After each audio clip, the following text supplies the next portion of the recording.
Do you ever catch yourself standing in front of someone you love and feeling clumsy, as if your hands forgot the words your heart wants to say? Imagine a place built for that exact quiet shame. A library at the edge of town where the shelves do not hold books but folded, fossilized gestures. Handshakes that once sealed peace treaties, embraces that mended ruptures, a nod of apology stored like a pressed flower.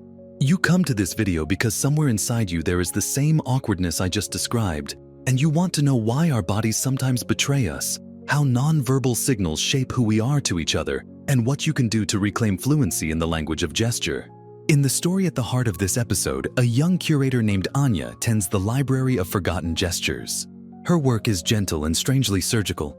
People who have lost the ability to express themselves, after grief, after trauma, after long months behind screens, apply to borrow a gesture to take home, practice it until it becomes theirs again, and then return it when it fits naturally. The library is a ritualized repair shop for social life. One day Anya discovers a gesture unlike any other. Not a polite handshake or a rote hug, but a small odd motion that once used shifts the mover's entire manner. How they breathe, how their eyes soften, how their voice steadies. The change is not merely performative, it feels like a reconfiguration of identity, and Anya faces a moral question. Should she keep this gesture sealed away in the archive because of its power, or circulate it so people might find a new beginning?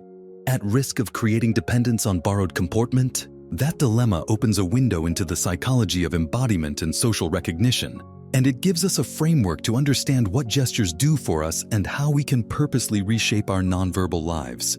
First, what are gestures really? They are not decorations on top of thought. They are verbs our nervous system uses to communicate states faster than language can. Neuroscience shows us that bodies and brains co-evolve. Mirror neurons, the motor resonance system, and the interoceptive sense all mean that seeing a gesture fires parts of your own motor system. In plain terms, when someone offers a genuine smile, your brain simulates the muscle movements and the feeling, which is why a smile can be contagious. Gestures create shared predictions between people. They are the scaffolding for social expectations and the glue that makes trust legible. Second, why do gestures become forgotten? There are several ways. Trauma and prolonged stress can narrow your expressive repertoire. Your body locks into protective micro-patterns, clenched jaw, guarded shoulders, a flattened tone. Habit and context matter too. Remote work and digital communication strip away the full register of nonverbal cues, so muscles atrophy from disuse. Cultural scripts can change.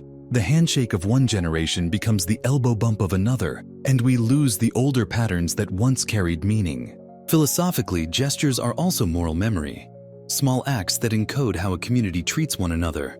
When those acts vanish, relationships calcify. So what does Anya's strange gesture teach us? It shows that a single embodied movement can have more than symbolic value. It can reorganize the body's internal narrative and thereby reshape behavior. That's not magic, it's embodiment science meeting ritual. When you perform an intentional gesture repeatedly in a context of meaning, when you breathe in sync with the motion, when you pair it with a phrase or an image, you are creating a new sensorimotor habit that anchors a psychological state. This leads to the first practical tool in your toolkit, the anchor gesture. Choose a small, easily repeatable motion, a fingertip press to the chest, a soft outward sweep of the hands, a micro bow, and pair it with an intention word, for instance, softness or I see you, and a breathing pattern. Practice it daily in 2-minute mini sessions, ideally before interactions where you wish to be present, before a difficult conversation, before a reunion, or before you call someone. Over time, the motion will become a cue that nudges your nervous system into a different baseline. The second tool is gesture retrieval. Like the patrons of Anya's library, you can borrow rituals that belong to communal life and practice them until they feel personal. Watch how a grandparent hugs, how a teacher opens palms to invite questions, or how a friend tilts their head to show listening. Start by imitating briefly in private, then perform the gesture in low-stakes social moments and notice the feedback loop. How eyes soften, how space changes. This practice isn't imitation for the sake of mimicry. It's a way to expand your expressive vocabulary so that when the moment calls for empathy, your body can speak. The third tool is repair micro-rituals. When social interactions break, an unreturned text, a brusque response, an argument that cools but leaves residue, words alone are often insufficient. A tiny, intentional gesture can signal restitution more powerfully than an apology that explains. For example, a deliberate slowing exhale while making eye contact, placing a small non-intrusive hand over your heart, or a single steady nod that conveys recognition of harm. Create a short list of 2 or 3 repair gestures and commit them to memory. Use them when language fails. Fourth, cultivate gesture awareness. Many misunderstandings between people are not about bad intentions, but about mismatched nonverbal grammars. Practice scanning. In conversation, notice the tilt of the speaker's shoulders, the tension in their hands, the rhythm of their breathing. Report what you see in a neutral way. When you tightened your jaw, I felt we were moving into anger. This simple naming is both validation and a reset. It trains your social perception and opens space for mutual calibration. Fifth, make space for undoing. Not all borrowed gestures should be kept. Anya's temptation to release a transformative gesture into the world highlights the ethical complexity. Rapid identity shifts can be liberating for some and disorienting for others, especially when they bypass the inner work required for sustainable change. Use gestures as scaffolding, not a surgical replacement of interior integration.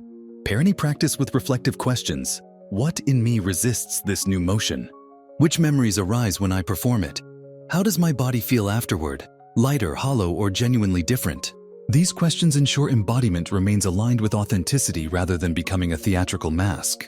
Alongside these tools, there are 3 common traps to watch for. Trap 1. Performance without feeling. You can learn to copy an expression convincingly, but if it's not grounded in felt experience, others will detect the mismatch. That's where the anchor gestures pairing with breath and intention helps. Trap 2. Using gestures to avoid vulnerability. A polished gesture might serve as armor, an elegant shield that forestalls honest conversation. If you notice gestures functioning this way, slow down and ask a probing question. What am I protecting myself from? Trap 3. Dependency on external ritual. If you rely on a borrowed motion to feel like yourself without integrating the underlying beliefs, you may feel brittle when the ritual is unavailable. The antidote is internalization. Gradually fade the external cue and practice evoking the associated state internally, through imagery, posture, and attention to interoception. To make these ideas concrete, here is a short practice routine you can try today. Step 1. Choose an anchor gesture, 3 seconds minimal movement. Step 2. Pair it with a breath pattern. Inhale 4 counts, exhale 6, repeat 8 times. Step 3. Say a one-word intention either silently or aloud. Step 4. Bring the gesture into a short interaction. A brief hello, a phone check-in, a moment of apology. Step 5. Journal for 2 minutes about bodily changes and social responses. Do this practice daily for 2 weeks and note changes in how others respond and how you feel about yourself. The library story also invites a broader ethical reflection about cultural memory and communal care. Libraries preserve knowledge not to freeze it, but to make it accessible. Similarly, the social rituals we inherit, handshakes, bows, embraces, are resources for cultural resilience. When communities lose those gestures, loneliness can follow because our bodies lose shared scripts for recognition. Rehabilitating gesture is therefore not cosmetic. It is civic repair. Anya's choice, whether to catalog the potent gesture or release it, mirrors real-world decisions therapists, teachers, and leaders face when introducing practices that alter group dynamics. A mindfulness practice given without context can calm, but also depoliticize. A ritual of apology instituted by decree can produce compliance, but not reconciliation. The humane approach combines access with responsibility, offer practices widely, teach their limits, and equip people to integrate them thoughtfully. Finally, remember that recognizability, the sense that another person is who they are to you, comes less from single dramatic acts and more from the consistent small gestures that repeat over time. The way someone waits for your sentence to end, the habitual softening of shoulders when you enter the room, the private thumbs up tucked into a handshake. Those micro-patterns aggregate into identity. If you want to be more recognizable to others in a way that fosters connection, start there. Cultivate a handful of micro-habits that align with the person you want to be. Practice them until they feel ordinary and let them ripple outward. The Library of Forgotten Gestures teaches that this work is both personal and social. Embodiment is where psyche meets community, and that rebuilding our nonverbal grammar is one of the most tangible ways to repair relationships and restore trust. You are not being asked to perform a false self. You are being invited to expand your expressive toolkit so your interior life has more faithful ways to appear in the world. Try the anchor gesture practice this week. Experiment with a repair micro-ritual when conflict arises, and notice whether people begin to read you differently. If you found this story and toolkit useful, please like, share, and subscribe to Mind Unlocked. Help us keep building practical science-based tools for better thinking and kinder ways of being. And tell us in the comments which gesture you decided to practice so we can learn from each other and keep the library of living gestures growing.